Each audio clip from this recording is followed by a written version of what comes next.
This is Poka Lai Nui, and you are listening to Hawaiian Potpourri. Welcome to the program. In the last half hour, caller, Brother Michael, had talked about a number of archetypical characters or personalities, and he, I guess, based it to a large extent on Carl Jung, who is an Austrian, or who was an Austrian psychologist, psychiatrist, worked with, what was his name? The other very famous Austrian. I did go to Austria, went to, now I've forgotten the name of the city, and passed by the home in which they had made so much of their studies, and gave new direction for the to the whole practice of psychiatry. But anyway, Michael had talked about the different archetypes: the parent archetype, the child archetype, the magician, the one with new ideas, the judge, the judgmental one, and the warrior archetype. There may be additional archetypes, and then along with that, there's the shadow that goes along with that particular archetype, but it's more on the negative side rather than, I guess, on the positive side. There was another guy who wrote about different types of hats. I think it's called De Bono hat, and it goes according to the different colors and the personalities that a person expresses based on the color of the hat that one would wear. And again, breaking it down to perhaps 5 or 6 different colors. I heard my wife speak about that for a time and found it somewhat interesting. The question that I have is it possible to jump through or jump from one to another archetype? And if it is possible, what pushes a person to move from beginning with a child archetype and then being bumped up to a parent archetype or to a warrior archetype and the rest? Is it possible? Some people say that a deep culture or a deep core cannot be changed because it's so deep that the people themselves do not even appreciate that they are in that archetype, that core, that culture. My question then becomes, well, if you expose it to the individual by a gradual or an immediate teaching or training or becoming aware, making that individual become aware of where they're at, can you then help the individual to examine, to analyze, and to change into a new style, a new culture, a new way of operating? Is the cognitive ability, is that the word for it? Or is the analytical ability of mankind powerful enough to change one's prejudices away from prejudices? To say that oftentimes you hear communities or people within communities say that all my life I felt this way, and so I don't think it's possible to change. I've always been prejudiced against one group of people or another group of people based on religion, based on race, based on sexual orientation, and the rest. For me, the answer is yes, it is possible to change from one deep culture, to change from one prejudice, to change from one opinion that has been practiced for a long period of time into a new way of thinking. If you can appeal to that person sufficiently so that not only will they become educated, but you give them conditions by which the change can be made. For example, you have families that have been involved in alcohol culture for not only years, not only decades, but it's measured more by generations.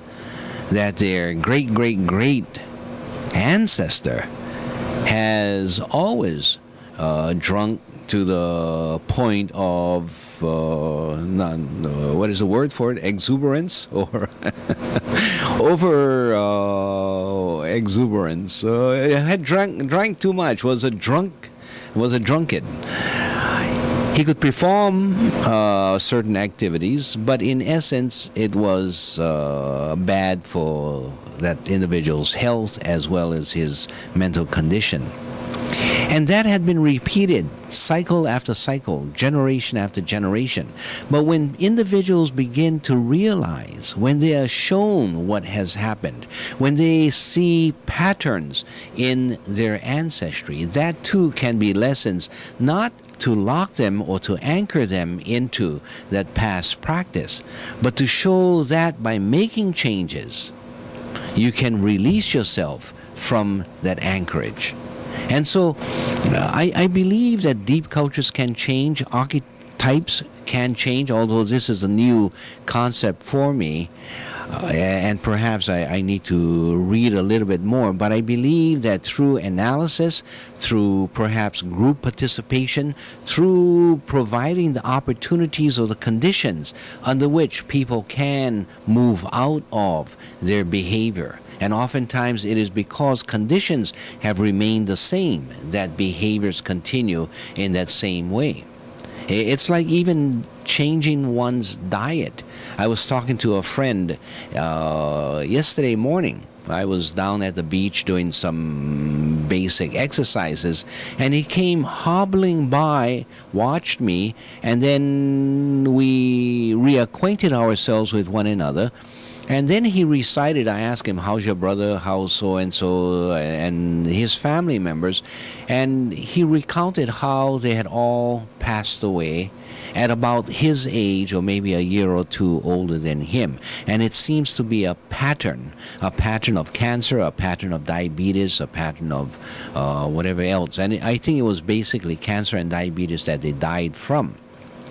And I can see what's going through his mind, that his physical condition is a reflection of what they went through at about that age. So as I started talking to him about possibilities of change, he became, and he probably was already convinced, that he needed to make some changes. And so you immediately go to diet. And what I'm a strong believer at this point in you are what you eat. And so I started talking to him about vegetables and fruits, fresh vegetables, fresh fruits. Try not to cook them, but if you cook them, that's okay. That's the kind of stuff you try to stick to. And he says, oh, it's kind of hard. What about the meats? What about my bacon and eggs and sausages and all that stuff? And I realized how hard it is. And I said, brother, if you're going to live, you change. If you want to die, just stay what you're doing. Follow the same pattern that your family members followed. And he comes to the realization that, yeah, he better change or else he's going to die. And then we talk about the reality.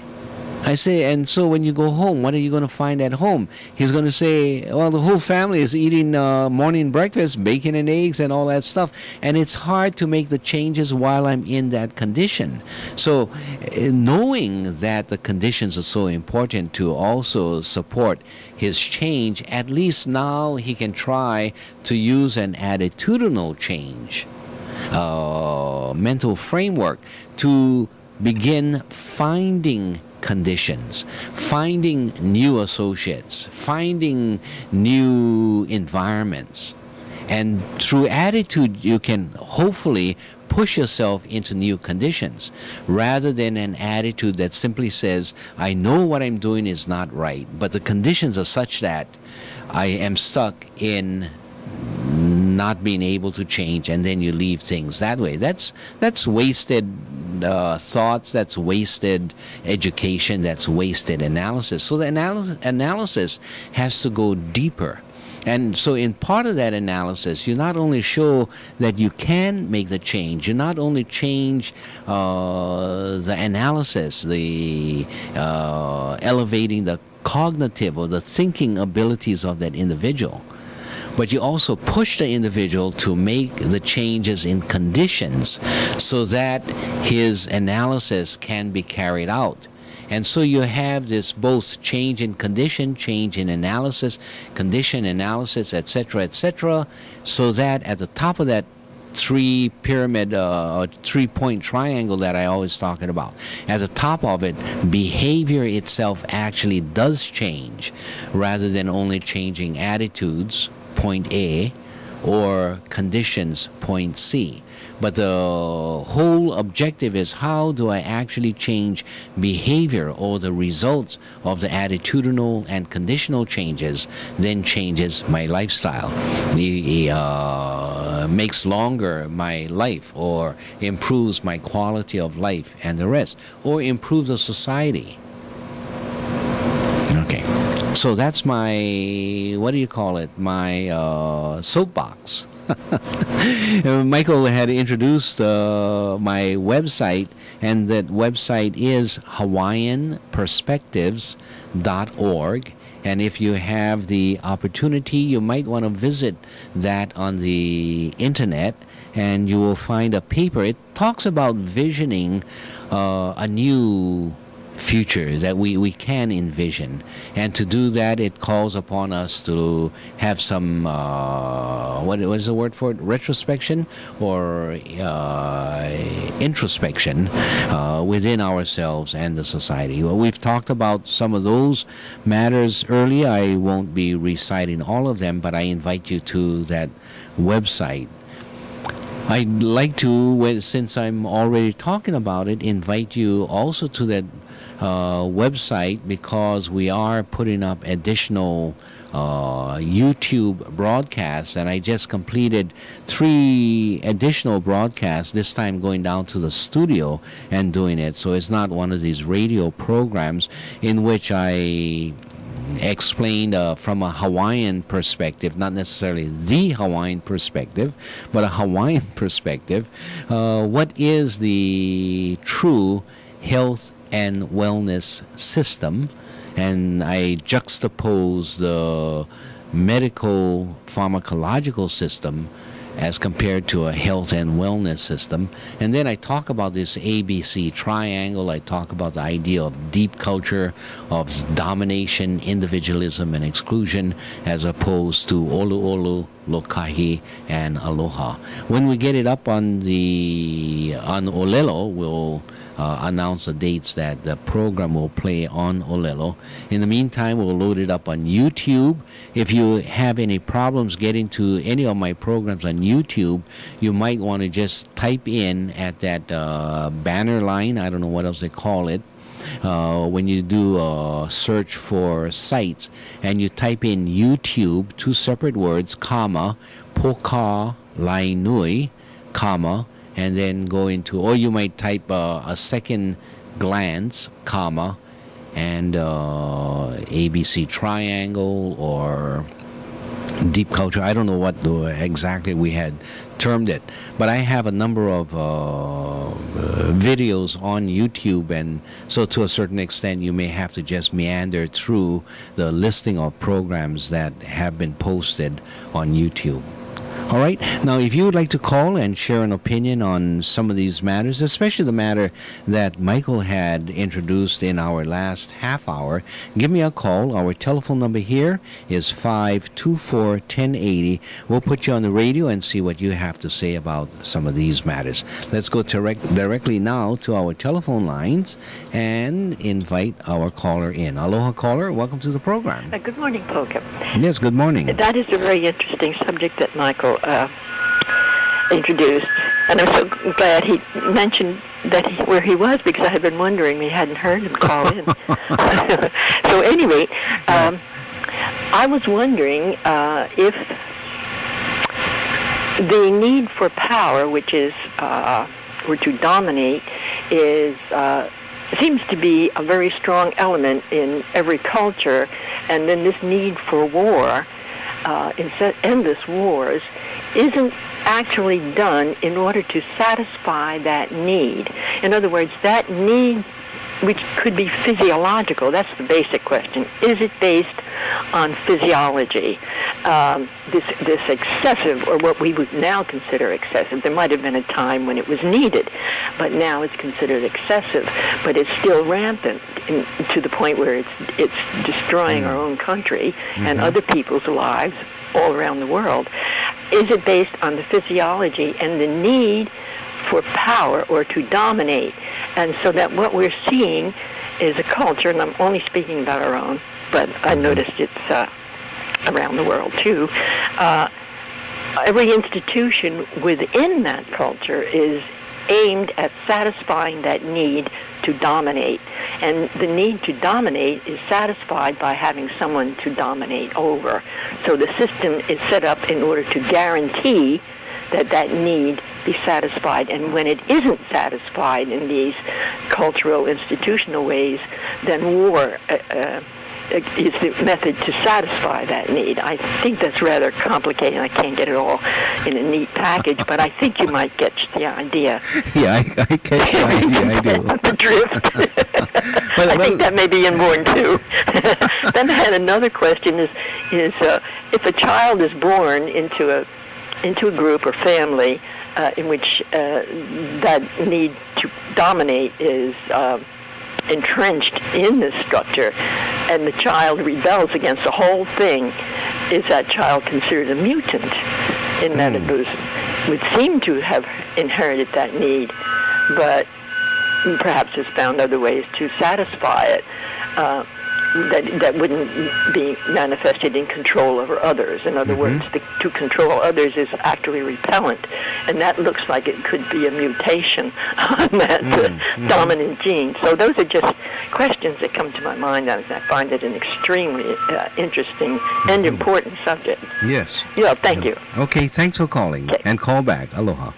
And, okay, let's go to the first question, as if I know what I'm talking about. This is just as new to me as it is to you. And so, Michael, you're invited to call back at any time. As to Sister's first question,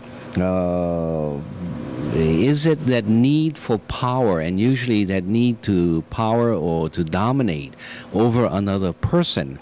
I would suggest that it probably begins with domination, not necessarily over a person, but domination can include domination over the environment, to control, and I would suggest that it comes from a need to control one's environment, especially if you're living in a very harsh environment, a very cold or very hot environment.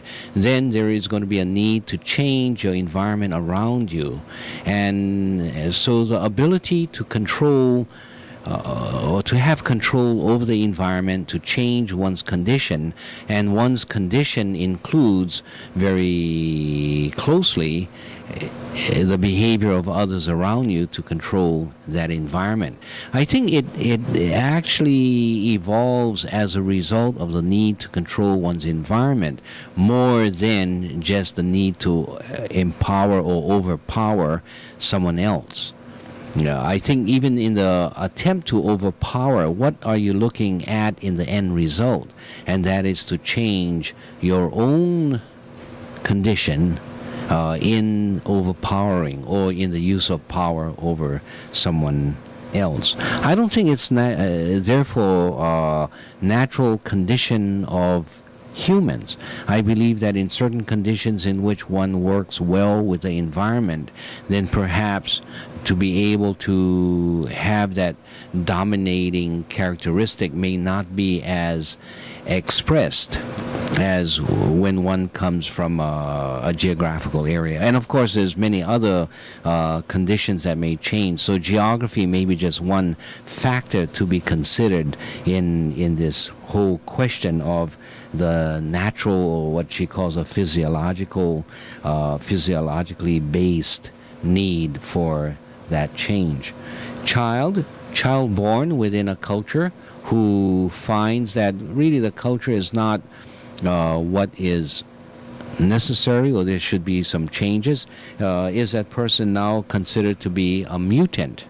I think that's correct. That person could also be considered to be a magician. That person could also be considered to be a poet or some artist who can pierce through the shadows or the curtains and get into a deeper understanding of the construct of that society. So I think people have been called by many names. Some have been called leaders and many other things. It really depends on how well the ideas that the mutant comes up with is not valid but catches hold or sticks to an audience, and that determines what the mutant is called. And here we go calling them a mutant. All right, we do have two other callers on the line, and I'm sorry, the telephone doesn't ring to let me know that we do have callers, so I didn't realize that we had two. Aloha, caller. Welcome to the program. Yes, Polk, I just wanted to come back and say that I believe I said that all other means of satisfying that need have failed. For instance, take farming, which fits in with what you said about controlling the environment. Mm-hmm. We have very few farmers now, and actually the control of the farmers has been removed from them. And as far as games and so forth, that's limited to a very few people who partake of the games, and it's composed of a lot of sedentary spectators. So I don't think that really satisfies the group need for power. And I think what is missing in our culture is the ability to dominate oneself, to have this control over the self, and I think that's really missing in a good part of our culture. So I think that's what we really have to focus on, is control of the self. That's why I appreciate and support your continuing adherence to physical exercise, because I think that's a method of doing that. At any rate, I just wanted to make sure that it was understood that I said all other means of satisfying that power have failed, that need for power have failed, and that the institutions then guarantee that there will be someone to dominate. Just a correction, if you don't mind. Okay, all right. Thank you very much for calling back. And let's see about our next caller. You know, we don't have too much time. I may have to ask a caller to hold on. Hello, caller. Are you there? Yes. Yes. I'll tell you what. I need to go to some music, and then we'll be back. Do you mind holding on? No, not at all. Okay, hang on.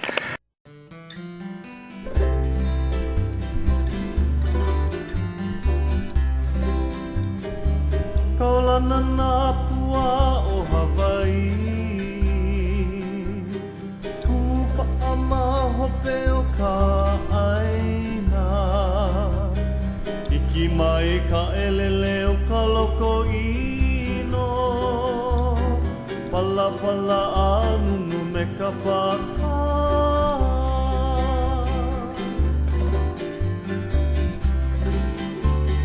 Mane mai Hawaii moku o ke ave, Koku ana honoa o Pilani, Ka ko'o mai kaua I o mano, Pa'aku me ke oni o ka kuhi he